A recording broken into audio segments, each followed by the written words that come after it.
대한민국 어느 교실에서도 거짓말을 교훈으로 쓰지 않습니다. 박순애 교육부 장관은 그래서 물러나야 합니다. 한국행정학회, 정치학회의 논문 투고 금지 처분만으로도 자격 미달입니다. 그런데 이도 모자라 자진 철회했다, 투고 금지 징계를 받은 줄 몰랐다, 규정 적용 이전이었다 등 거짓말 돌려막기까지 했습니다.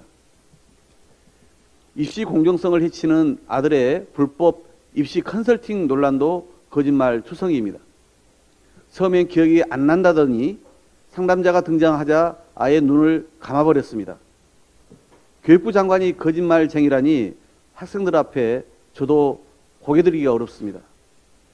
그러니 일선 선생님들이나 학부모님들은 오죽하겠습니까?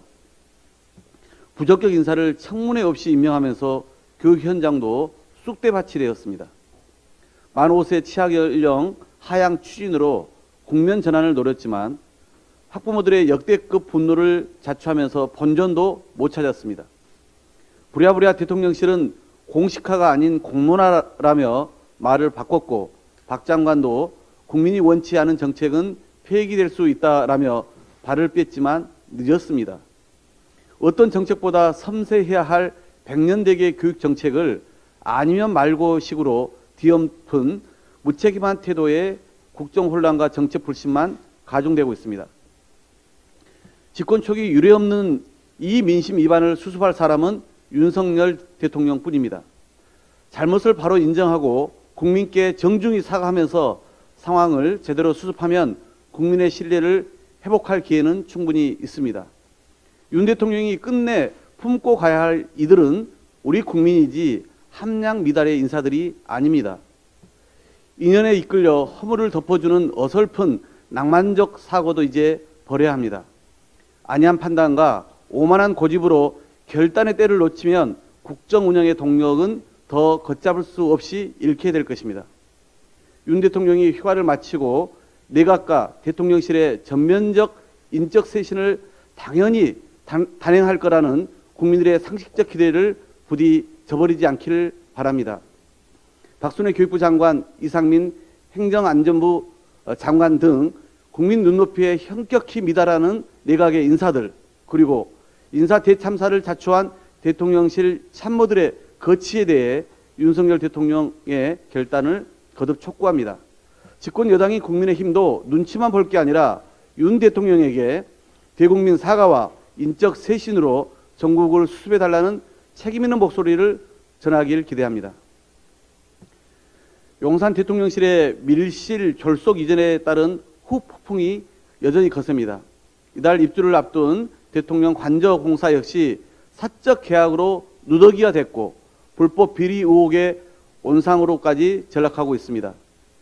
김건희 여사와 사적 인연을 맺었던 업체가 수의 계약을 따내는 과정에서 나라 장터에 유장, 허위 입찰한 정황이 추가로 드러났습니다. 업체 이름을 가명으로 표기하고 공사 지역도 용산이 아닌 세종특별자치시로 허위 명시한 것입니다. 발주처 역시 대통령실이나 경호처가 아닌 행안부로 교모히 유장했습니다. 입찰 공고부터 낙찰까지 3시간 숙성으로 처리된 것도 수상합니다. 실무자 단순 실수라고 믿기엔 비리 의혹의 구린내가 용궁에 진동합니다. 대통령실의 동문 서답식 해명도 더욱 의혹을 키우고 있습니다. 국민은 업체 선정에 김건희 여사 입김이 작용했는지 묻는데 후원업체가 아니며 경호처 보안이라 확인해 줄 수 없다는 엉뚱한 대답을 내놨습니다. 국민 세금을 어떻게 썼는지 묻는데 보안이니까 끝이란 말입니까? 윤 대통령이 수시로 비교하는 전임 정권은 경호처 발주 공사 계약 정보를 공개해 왔습니다. 그런데 대체 용궁에서 무슨 일이 벌어지기에 불리하면 죄다 보안입니까? 대통령실 스스로 밝히기를 꺼린다면 수사를 해서라도 밝혀야 합니다.